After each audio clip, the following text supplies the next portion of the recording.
आमचे नेते राहुल गांधीजी सातत्यानं या निवडणूक आयोगाच्या प्रक्रियेवरच त्यांचा आक्षेप आहे.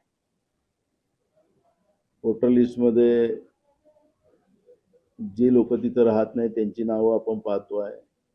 जे मतदानाला जातात त्यांची नावं त्या मतदान केंद्रावर दिसतात, दुसऱ्या याच्यावर चालले जातात. हा एक आहे. आपण पाहिलं असेल या निवडणुकीमध्ये माध्यमातच दाखवलं जात होतं की त्याला जी शाई लावली जाते ती शाई पुसली कशी जाते ते पण आपल्याला आपल्या माध्यमातून आम्ही पाहत होतो. आणि या सगळ्या परिस्थितीमध्ये जनतेचा मतदान प्रक्रियेवर अविश्वास निर्माण झालेला आहे.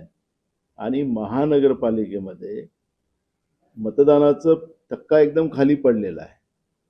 34, 40, 35 अशा पद्धतीचा हा टक्का 50च्या आत हा जो शहरी मतदारसंघामध्ये या पद्धतीचा टक्का घसरला असेल आणि मतदान सोमवारी घेऊन सुद्धा म्हणजे ऑफिस डेच्या दिवशी घेऊन सुद्धा त्या पद्धतीचं मतदान प्रक्रियेमध्ये इतका टक्का खाली पडणं म्हणजे जनतेचा या मतदान प्रक्रियेवर अविश्वास निर्माण झालेला आहे आणि लोकशाहीसाठी हा धोका निर्माण झालेला आहे.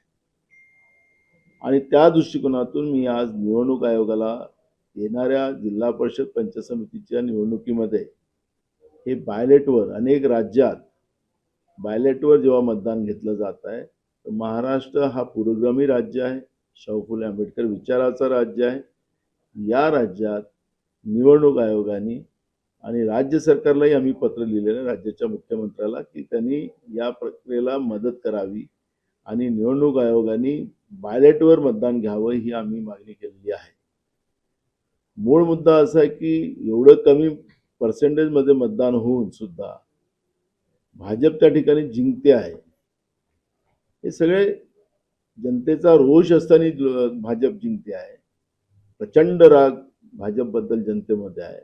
जिंकते कसं हे लोकच प्रश्न विचारतात आणि त्याच्यामुळे या व्यवस्थेबद्दलचा एक अविश्वास निर्माण झालेला आहे. आणि म्हणून मी आज